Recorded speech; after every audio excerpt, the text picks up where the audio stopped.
Salut, dans cette vidéo, je vais te parler du référencement de ton site internet et plus encore de comment rendre ton site internet beaucoup plus attractif pour le moteur de recherche et in fine, avoir finalement la visibilité que tu souhaites pour développer ton activité.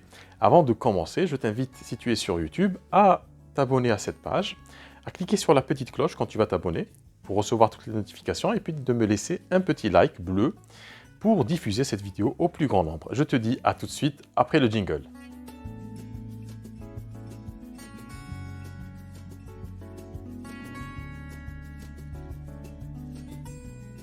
Alors, comment fonctionne un moteur de recherche? C'est une question qui est très importante si on veut soi-même s'occuper du référencement de son site internet. Alors, bien entendu, tu peux déléguer cette tâche-là à des entreprises, à des entrepreneurs ou des freelances qui peuvent le faire.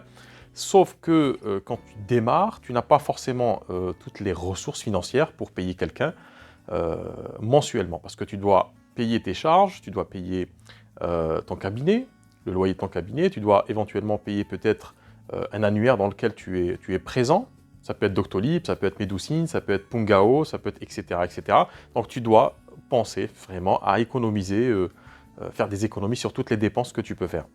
Mais si tu veux développer ton activité, et notamment si tu as un site internet que tu veux finalement rendre beaucoup plus visible et attirer les bons clients, tu ne peux pas faire l'économie justement de cet effort de référencement. Alors c'est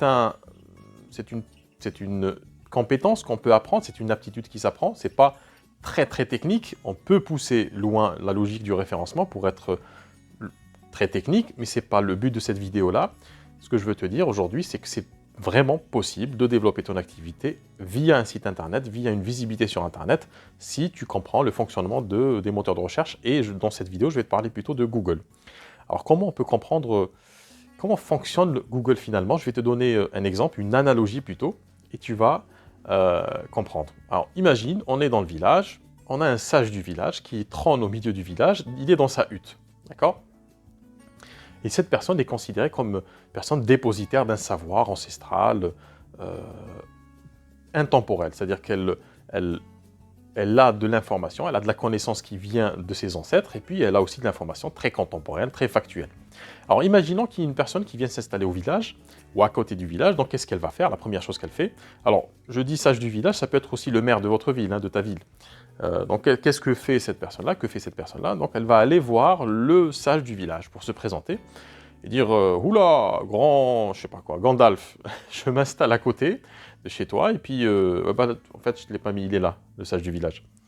Et donc tu viens te présenter, je suis là pour me présenter. Donc première chose, tu vas te présenter, tu es bien habillé, forcément, tu ne vas pas venir habillé n'importe comment parce qu'il ne te prendra pas au sérieux, il va te blacklister, il va te virer.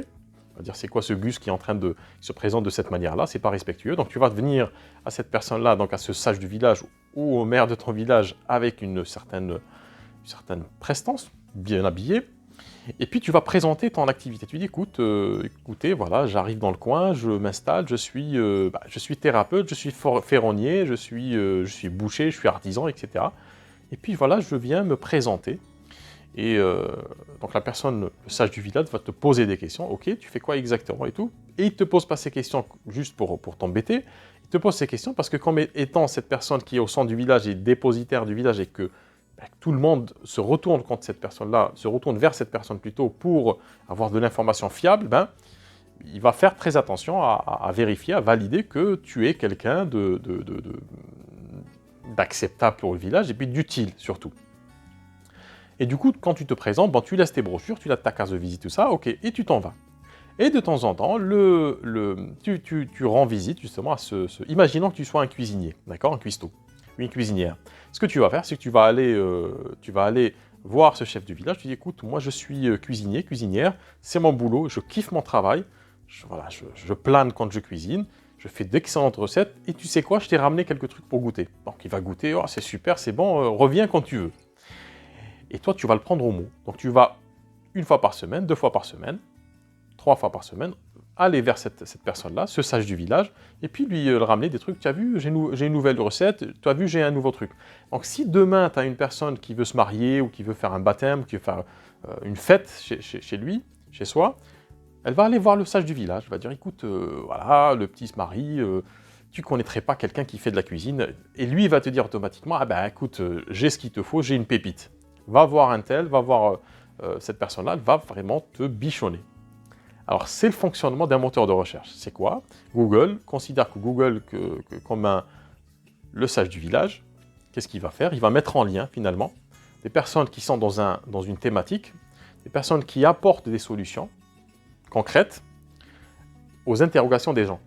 C'est que Google, qu'est-ce qu'il fait finalement? Si tu es thérapeute, que tu as un site internet que tu références, je vais détailler un peu plus tard. Si tu as un site internet, dis-moi d'ailleurs en commentaire si tu as un site internet et si tu as déjà donné à manger à Google. Si tu as déjà apporté des plats à Google, dis-moi en commentaire si tu es dans ce cas-là. Peut-être que tu n'as pas encore de site internet. Et ça, je t'en parlerai aussi à la fin. Donc si tu as un site internet, tu es praticien, disons que tu es praticien en hypnose, que tu es à Paris, je sais pas moi, 12e arrondissement, je ne sais pas s'il y a 12 arrondissements, ou 6e arrondissement, j'habite pas à Paris, vous m'excuserez. Disons que tu es à Paris au 2e arrondissement, dans le 2e arrondissement, et que tu fais de l'hypnothérapie. Tu es praticien en hypnose.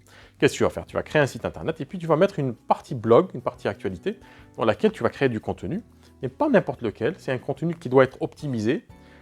Ça veut dire quoi optimiser? Ça veut dire qu'il doit être préparé pour 2 personnes finalement. Pour le sage du village, pour le vieux, tu sais que tu vas lui présenter les plats d'une certaine manière pour qu'il se dise « Tiens, c'est intéressant, si cette personne me présente le plat de cette manière-là, ben, ça ferait bien sur un buffet, ça ferait bien sur un baptême, ça ferait bien machin. » Donc en fait, on parle d'indexer. Il va absorber cette information de ton site internet, il va, dès qu'une personne lui pose une question, il va dire « Attends, hop, l'autre fois elle m'a présenté, ok, va chez telle personne parce qu'elle sait faire. Elle sait faire pour les baptêmes, etc. » Et donc toi, tu vas créer ce contenu-là, tu vas le créer pour 2 personnes. Pour le sage du village, pour Google, pour qu'il te puisse référencer et éventuellement te recommander aux personnes qui font cette recherche.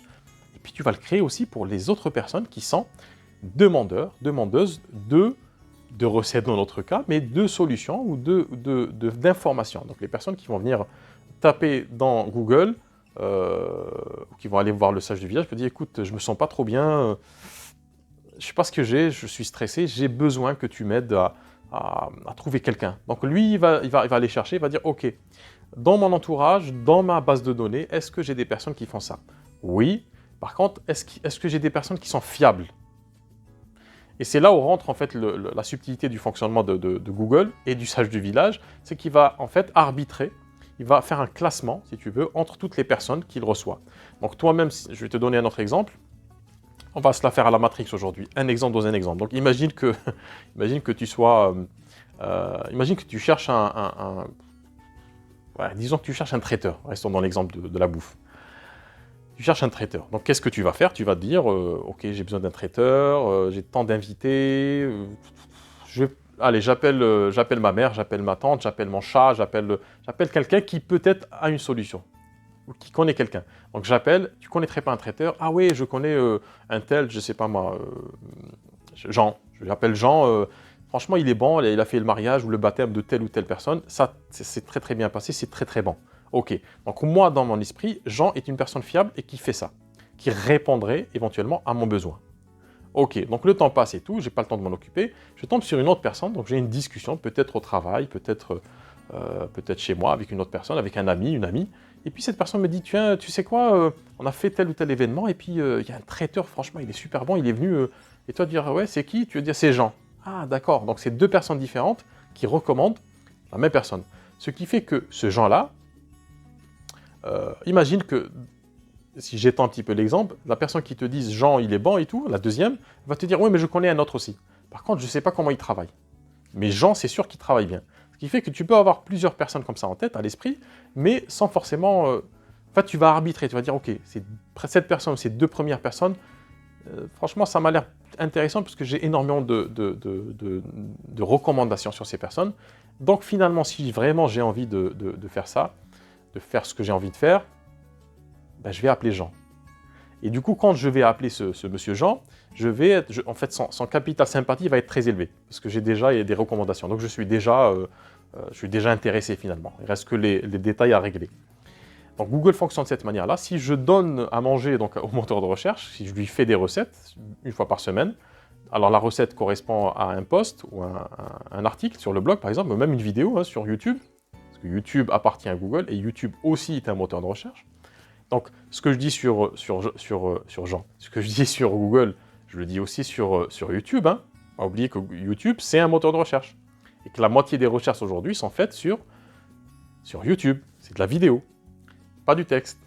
Et donc ce que je vais faire, c'est que, enfin ce que fait Google finalement, c'est qu'il va arbitrer entre différents professionnels ou différentes personnes présentes sur le net pour donner le meilleur résultat possible qui répond justement aux interrogations des gens qui cherchent à référencer leur site, à être visible.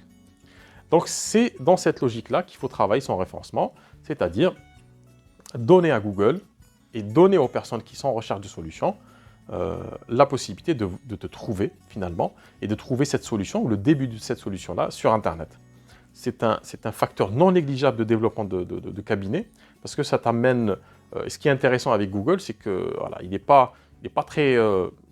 très fidèle finalement, il est très loyal, c'est-à-dire que si tu lui donnes régulièrement de l'information de qualité, en fait cette information va se bonifier, c'est-à-dire que plus le temps y passe, c'est pour ça que c'est intéressant de faire son site internet le plus tôt possible, parce que pour Google, c'est un des critères, plus un site est vétuste, est vieux, est ancien, plus il se dit, bah, cette personne a de la bouteille, elle existe depuis 2, 3 ans, 4 ans, 5 ans sur internet, ça veut dire que l'activité continue, ça veut dire que... Et en plus, bah, c'est exactement comme pour un traiteur, par exemple, qui là...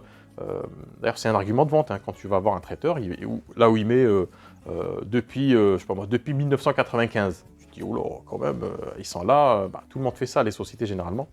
Coca-Cola depuis 1800, je sais pas quoi, donc tu te dis, ils ont de la bouteille quand même, ils savent faire. S'ils sont présents depuis tant d'années, c'est qu'ils sont vraiment compétents et qui répondent finalement à mes besoins. Donc Google a besoin justement de cette vétusté du site, et il a besoin aussi qu'on le nourrisse.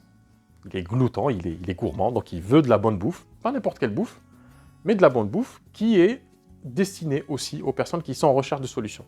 Donc je te parle de ça pour t'expliquer justement le fonctionnement de ce Google-là, de cet écosystème finalement de recommandation et d'indexation. Et j'ai une formation, justement, si ça t'intéresse, si tu veux aller beaucoup plus loin, si tu veux surtout apprendre à le faire toi-même, à ne pas déléguer justement cette tâche-là à d'autres prestataires, parce qu'on peut faire ça, c'est possible. Il y a des prestataires qui sont sérieux, mais très souvent, et ça je le vois par expérience, hein, dans les échanges que j'ai avec les thérapeutes, il y a beaucoup de prestataires, alors pas tous, hein, je ne généralise pas, mais il y a des prestataires, notamment des annuaires, certains annuaires qui vendent des prestations de référencement, ils appellent ça du référencement. Mais au final, il n'y a pas réellement de travail qui est fait. Et il manque cette petite patte, cette singularité qui vous singularise, parce que c'est bien d'écrire pour un moteur de recherche, pour être vu et trouvé. On peut arriver à être visible, mais c'est encore mieux si on écrit correctement, avec ses tripes, avec ses émotions, et de créer cette alchimie entre un contenu qui est bon pour Google et qui est excellent pour les gens qui sont en recherche de solutions, qui sont en recherche en fait de votre expertise pour dépasser leurs problèmes ou leurs souffrances. Dans l'espace formation, il y a une formation qui parle non seulement de comment tu peux apprendre dès aujourd'hui finalement à acquérir cette visibilité-là, si tu as un site internet. Si tu n'as pas de site internet, tu m'envoies un message, on peut en parler, je peux t'aiguiller sur la réalisation de ton site internet. Donc, apprendre à rendre visible ton contenu sans passer par un prestataire. Et tu vas me dire, ouais, c'est super intéressant, mais sauf que moi, comme cette cuisinière dont tu as parlé tout à l'heure, j'ai pas de recette, j'ai pas de créativité, je sais pas où acheter les ingrédients, j'ai très envie de faire de la cuisine. Tu vois, j'ai envie de faire un bon plat et puis de l'amener au sage du village. Donc, il y a une vidéo aussi, il y a plutôt une formation qui va t'apprendre aussi à créer ton contenu, à générer ces idées-là. Pas besoin d'être un écrivain ou une écrivaine, c'est pas de la littérature, c'est une écriture qui est beaucoup plus simple, beaucoup plus accessible et qui a finalement stratégiquement un but très précis, c'est celui de répondre à une requête, à une demande formulée par une personne sur Internet. Une personne, quand je dis personne, c'est peut-être un futur consultant, un futur client qui a besoin finalement de venir te voir pour dépasser ces problématiques. Donc dans l'espace formation, tu as tout ce qu'il faut et bien d'autres formations. Il y a des formations aussi à venir sur notamment le référencement local en utilisant Google My Business. Donc il y a des formations qui vont t'aider concrètement à référencer ton site internet et commencer tout doucement à capter finalement le trafic, les interrogations que les gens ont sur internet.